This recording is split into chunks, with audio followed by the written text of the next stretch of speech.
रामगढ़ नामक एक गांव में ठाकुर साहब ने अपने खास जेलर दोस्त को बुलाया है। जेलर साहब, मुझे तो आदमी चाहिए। ठाकुर साहब, आप 3 ले लो। अरे दिल चाहता है थोड़ी ना बना रहा हूँ, 2 ही चाहिए। रामलाल, इन्हें पासपोर्ट साइज फोटोज दिखाओ। अरे ठाकुर साहब, ये तो जय वीरू हैं, बहुत बड़े क्रिमिनल्स हैं। ये चोरी करते हैं, कार्डिंग करते हैं, टिंडर वाले स्विडलर पे लड़कियों को स्कैम करते हैं। बड़े बदमाश हैं ये लोग ठाकुर साहब। हाँ माना कि बदमाश हैं ये दोनों, पर जाबाज भी हैं। मैं तुम्हें एक लंबी कहानी सुनाता हूँ। एक बार इन दोनों को मैंने पकड़ा था नंगे हाथ, तो ट्रेन से ले जा रहा था दोनों को विदाउट टिकट, पर डाकू आ गए उस ट्रेन को लूटने।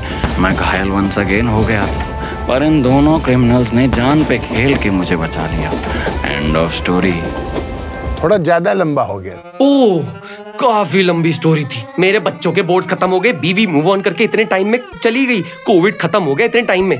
चलो कोई नहीं, मैं ढूंढता हूँ इन दोनों को, पड़े होंगे किसी जेल में। तो जय और वीरू 2 छठे बदमाश हैं। ये दोनों साथ में मोटरसाइकिल चोरी का स्कैम करते हैं।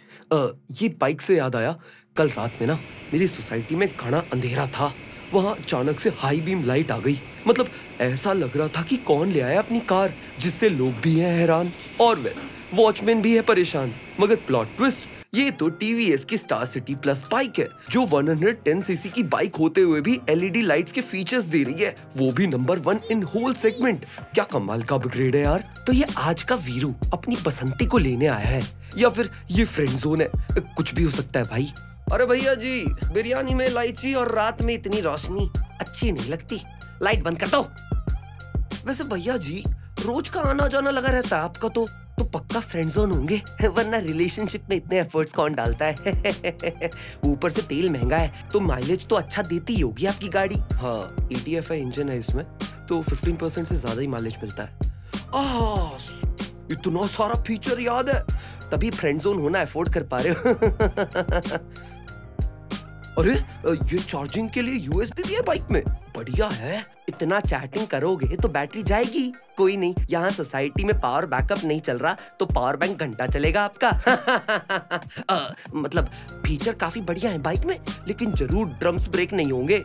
अरे भैया, जब इतने सारे अच्छे फीचर्स हैं, तो ब्रेक में थोड़ी ना कॉम्प्रोमाइज करेंगे। डिस्क ब्रेक्स है, जो बाइक को करते हैं instantly stop with total control, समझे? अरे फिर तो आपकी टीवीएस स्टार सिटी बाइक काफी बढ़िया है भैया। आपको भी बढ़िया बोलता पर वेल। आप तो फ्रेंड जोन हो ना। हेलो मैडम जी, अच्छी चॉइस है सर की। आजा, तुझे इस पर दिवाली में बोनस देती हूँ। टीवीएस की स्टार सिटी बाइक, जो देती है आपको बेस्ट स्मार्ट फीचर्स और best performance along with right price. ये हुई ना स्टार वाली बात। और हाँ, हेलमेट पहन के बाइक चलाना। ये खूबसूरत ऐड का लिंक डिस्क्रिप्शन में है, तो जल्दी जाके देखो। Okay bye. तो जय और वीरू 2 छठे बदमाश हैं। ये दोनों साथ में मोटरसाइकिल चोरी का स्कैम करते हैं, टिकटॉकर्स की रिंग लाइट चुराते हैं, कूल्हे का एक्सरे लेके घूमते हैं और कहते हैं कि दिल में छेद है। मतलब बहुत ही बड़े गुंडे हैं भाई, और जेल में आना जाना इनका लगा रहता है। तो ठाकुर साहब इन्हें ट्रैक कर लेते हैं अपने एडवांस नेटवर्किंग स्किल से। तुम दोनों क्यूट लग रहे हो, नो होमो, काश तुम्हारे गाल खींच सकता। What? मेरे लिए एक काम करोगे? हम सिर्फ पैसों के लिए काम करते हैं। कितने पैसे चाहिए? काम क्या है? हाँ, तुम्हें गब्बर सिंह की लाश लानी है मेरे पास, वो भी जिंदा। इस काम के मैं तुम्हें 50,000 दूंगा। डील? डील। तो सिंस इन्हें कौन सा घर जाना है, तो चलो रामगढ़, जहाँ मिलती है extrovert Basanti. Blah blah blah blah blah blah blah blah blah blah blah. And since Veeru को एक्सट्रोवर्ट पसंद है, तो वेल, तो ये पहुंच जाते हैं ठाकुर साहब के रिजॉर्ट, ठाकुर रिजॉर्ट। काम सिंपल है, मुझे गब्बर की लाश चाहिए, वो भी जिंदा। तो ये लो एडवांस। गब्बर को मारने का मत छोड़ना एक भी चांस। मेरा मन है गिटार बजाने का, पर करता हूँ मैं डांस। अब जाओ, आराम कर लो और अच्छे से पिटना, आई मीन सोना। मगर सिंस वीरू को एक्सट्रोवर्ट बसंती पसंद है, तो जय को पसंद है इंट्रोवर्ट जया। जया जया जिसकी पसंद है निरमा। निरमा एक ऐसा साबुन है जिसमें मौसम्बी जूस मिलाएं तो सफेद साड़ी सफेद रहती है। कसम से? हाँ। तो जैसे गाड़ी चलाने से पहले करते हैं इसको टेस्ट, तो करवा दो इन पे गुंडों से हमला, उससे पहले करेंगे दोनों रेस्ट। मगर सिंस मूवी के पोस्टर में जय और वीरू हैं, तो इन्हें हराना मुश्किल ही नहीं, ना मुश्किल है। हाय लॉल, मैं तो सिर्फ चेक कर रहा था कि तुम दोनों को लड़ना अभी आता भी है या नहीं। इतने झूठ मारूंगा कि टाट नकली कर दूंगा मैं। तो सिंस ये दोनों रामगढ़ मोस्ट वांटेड बैचलर हैं, तो एक लगा है इंट्रोवर्ट बसंती को पटाने में, पटा रहा है कि छेड़ रहा है साले। या हेलो 911। और एक लगा है विधवा जया को पटाने में, नॉइस। अरे Gambar Kopakan. थोड़ा वहाँ अगले दिन रामगढ़ के लोग कर रहे हैं अपने बेसिक काम, ठोका ठाकी ठोका ठाकी ठाकी ठोका, कि तभी गांव में आ गए 3 डाकू, 2 एक्स्ट्रास जिनका नाम आज तक किसी को भी नहीं पता, और top 10 anime famous side characters Kaliya.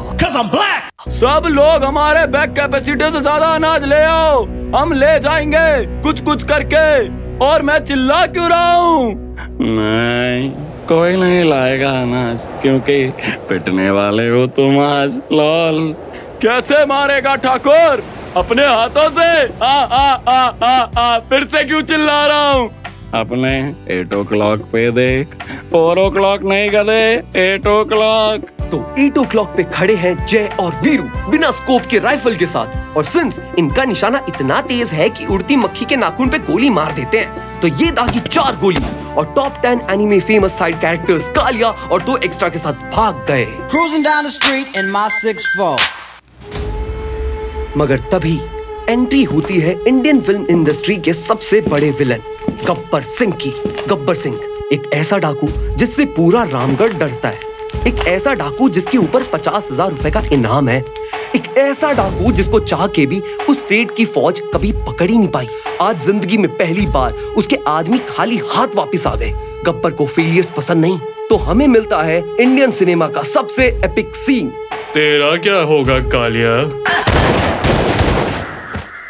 Holi कब है? कब है होली? एनी को गाना बजाना है, कब है होली? हम सब इतना चिल्ला क्यों रहे हैं? अरे होली खेले अमॉल स्टेशन रामगढ़ में, होली खेले अमॉल स्टेशन। अरे होली खेले अमॉल स्टेशन रामगढ़ में, होली खेले अमॉल स्टेशन।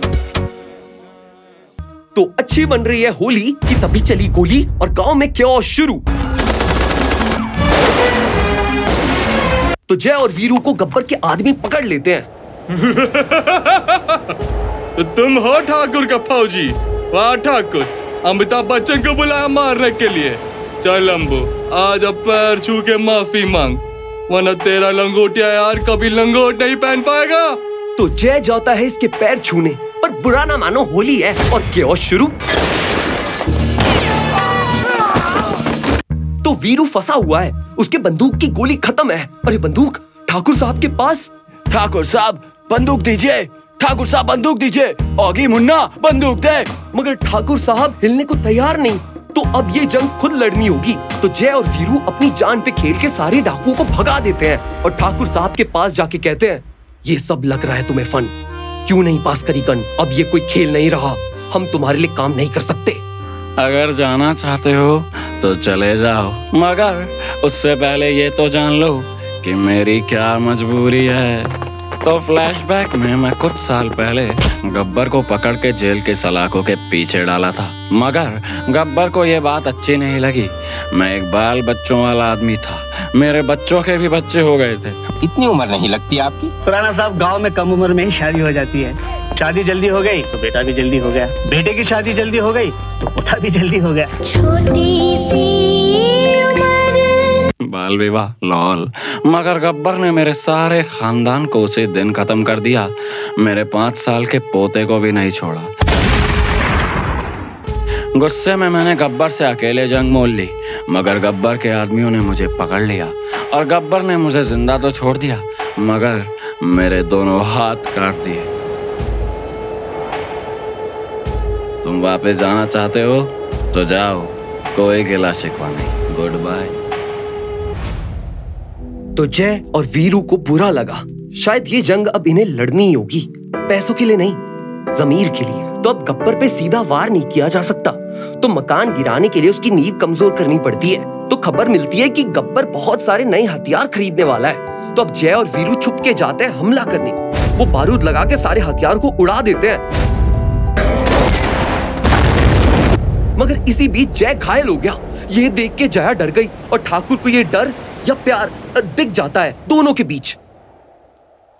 वहां वीरू लगा हुआ है एक्सट्रोवर्ट बसंती को पटाने में, एंड सिंस लड़की मान नहीं रही तो well classic Bollywood rule book के हिसाब से लड़की को तब तक छेड़ो जब तक वो पट नहीं जाती।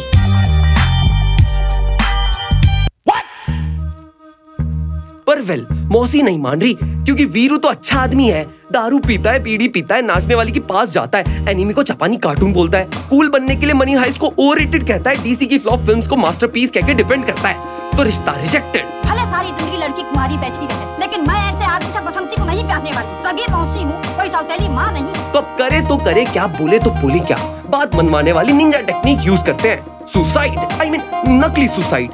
मर जाऊंगा, खुद जाऊंगा। गाँव वालों, तुम्हारे यहाँ बिजली नहीं तो पानी के इस टंकी पे पानी कैसे चढ़ता है? एनीवे, मैं मरने जा रहा हूँ। तुम चाहते हो कि मैं नहीं मरूं तो मेरी मांगे पूरी करो, समझ रहे हो कि नहीं? एंड सिंस ये क्लासिक बॉलीवुड मेथड है तो वेल शादी अप्रूव्ड है। What the hell? वहाँ गांव में अब्दुल चाचा का बेटा शहर जा रहा है काम के लिए ताकि अच्छे पैसे कमा सके और एक सुखी जिंदगी जी सके। अस ब्रो अस। तो अहमद निकल पड़ता है शहर की तरफ कि तभी गब्बर के आदमी उसे देख लेते हैं और उसे गब्बर के पास ले जाते हैं। सरदार, ये रामगढ़ का लड़का है, स्टेशन जा रहा था, हमने इसे पकड़ लिया। क्या करना है इसका बताओ। तो अगले दिन एक घोड़े पे आती है लाश, और लाश है अहमद की, और साथ में है एक चिट्ठी। ठाकुर की बात में आके तुम सबने गलती कर दी। उन दो आदमी को हमारे हवाले कर दो, वरना रोज ऐसे मौतें होगी। मैं चिट्ठी में क्यों चिल्ला रहा हूँ? तो गांव वाले डर गए, शायद ये मौत है ही ऐसी चीज। सब कहते हैं कि कर दो इन्हें गब्बर के हवाले, हम अपने बच्चों को मरता हुआ नहीं देखने वाले। तो अब्दुल चचा कहते हैं, तुम्हें मौत से डर लगता है, मगर तुम पहले से ही अंदर से मर चुके हो। मैंने अपना बेटा खोया, अपना हौसला नहीं। ऊपर वाला हर किसी को ऐसी औलाद दे जो इंसाफ की जंग में कुर्बान हो जाए। मगर अब क्या? तो अगले दिन गांव वाले दो लाश गब्बर के आंगन में छोड़ देते हैं। मतलब गांव वालों ने सही में जय वीरू को मार के गब्बर के हवाले कर दिया। लेकिन वाह भाई, ये तो बड़े स्मार्ट निकले। तो जैसे अहमद की लाश घोड़े पे भेजी गई थी, वैसे ही ये डाकू की लाश भेज देते हैं गब्बर के पास, और गब्बर खुश हो जाता है क्योंकि अब मुकाबला बराबर का है। वहां जय और जया के बीच प्यार पनप रहा है। तो रामलाल बताते हैं कि कैसे गब्बर ने कई जिंदगियां तबाह की हैं, जिसमें से एक जया की है। जो लड़की होली के दिन सारे रंगों को उड़ाती थी, आज उसकी जिंदगी सफेद लिबास में लिपटी रह गई है। पर ठाकुर साहब का कुछ और प्लान है। वो चाहते हैं कि ये सब जब खत्म हो तो जया और जय की शादी करवा दी जाए। तो अब जय और वीरू भी चोरी चकारी की जिंदगी छोड़ के शादी ब्याह करके इसी गाँव में बसना चाहते हैं। वो भी एक शराफत की जिंदगी जीना चाहते हैं। वहाँ तालाब किनारे बसंती इंतजार करिए वीरू का, मगर वीरू के आने से पहले आ गए गब्बर के आदमी और वो उसे उठा के ले गए। और उससे पहले वीरू उसे बचा पाए, गब्बर के आदमी वीरू को पकड़ के बंदी बना लेते हैं और बसंती को टूटे कांच पे नचवाते हैं। और गब्बर कहता है, इन कुत्तों के सामने मत नाचना। तो यही कहने वाला था ना, पर बसंती नाचेगी। डांस बसंती। तो भाई बसंती मजबूरी में नाच रही है अपने वीरू की जान के लिए। उसके पैरों से खून गिर रहा है, पर वो क्या करे कि तभी जय आके गोलियां चला देता है। अगर किसी ने हिलने की हिम्मत की तो गोलियों से भून के रख दूंगा। हाँ, तो जय बंदूक की नोक पे बसंती और वीरू को वहाँ से निकलवाता है। और वहाँ से जैसे ही ये भागते हैं, सारे डाकू पीछे पड़ जाते हैं इनके, कि तभी जय को लग गई गोली। ओ फक, तो अब क्या करें? डाकू आए जा रहे हैं और गोलियां खत्म हो रही हैं। वीरू, हम में से किसी एक को रुकना होगा। तू भाभी को लेके निकल, मैं इन्हें रोकता हूँ कुछ पल। तू गांव जाके आदमी और कारतूस लेके आ, ठीक है? Okay bye. ऐसे कैसे जय? तुझे मैं अकेला नहीं छोड़ सकता। चल ठीक है, टॉस करते हैं। हेड आया तो मैं रुकूंगा, टेल आया तो तू जाएगा। हाँ, और वेल हेड्स आया तो वीरू को मजबूरी में जाना पड़ा। तो डाकू सब वहां आके गोला बारूद फेंक रहे हैं और अब इन्हें रोकने का एक ही तरीका है। वीरू वापस लौट आता है, मगर देखता है कि जय घायल है और उसका जिगरी दोस्त उसकी बाहों में अपना दम तोड़ देता है। मगर वीरू देखता है कि वो सिक्का किसी भी तरफ गिरता हेड्स ही आता। मतलब जय ने वीरू को बचाने के लिए अपनी जान दे दी। फक। तो वीरू को आया गुस्सा और वो अकेले निकल पड़ता है गब्बर और उसके आदमियों से लड़ने। वीरू के अंदर इतना गुस्सा है कि वो अकेले गब्बर के आदमियों पे भारी पड़ रहा है और वो गब्बर को पकड़ के दे मारता है और जान से मारने वाला होता है कि तुम इसे नहीं मारोगे। हमारी डील थी कि गब्बर जिंदा चाहिए मुझे। इसने मेरे दोस्त को मारा है, इसे मैं नहीं छोड़ूंगा। तुम्हारे उसी दोस्त ने मुझसे ये वादा किया था। तो वीरू रुक जाता है अपने दोस्त की खातिर। अब ठाकुर और गब्बर की लड़ाई है, मगर ठाकुर लड़ेगा कैसे कि वो दिखाते हैं अपने जूते नोक वाले और गब्बर को दे मारते हैं, उसके हाथ तोड़ देते हैं और उसे जान से मारने वाले होते हैं कि पुलिस आ जाती है।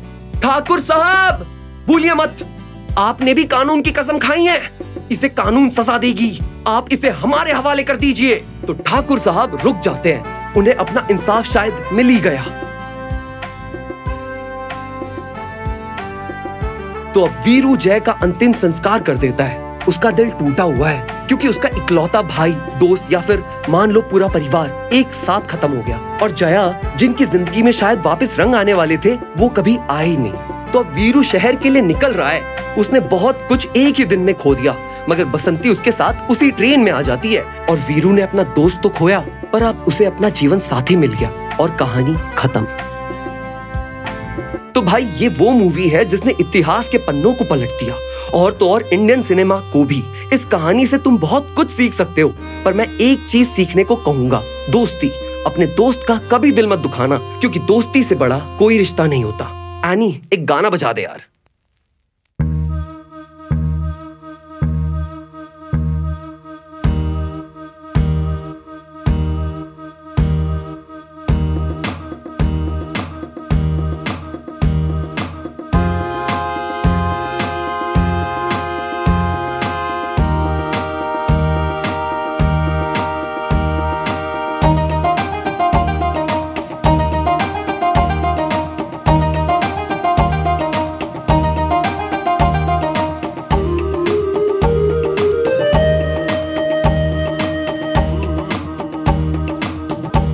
महबूबा महबूबा महबूबा महबूबा महबूबा महबूबा आजकल जो गाने बनते हैं अच्छे नहीं मुझे लगते हैं। आजकल जो गाने बनते हैं अच्छे नहीं लगते हैं मुझको। क्यों महबूबा महबूबा महबूबा महबूबा ऐसे गाने फिर से बना दो, आर.डी. बर्मन को फिर से लौटा दो। ऐसे गाने फिर से बना दो, यूट्यूब से क्रिंज उड़ा दो गाने न्यू। महबूबा महबूबा महबूबा महबूबा महबूबा महबूबा महबूबा महबूबा महबूबा महबूबा आजकल जो गाने बनते हैं अच्छे नहीं मुझे लगते हैं।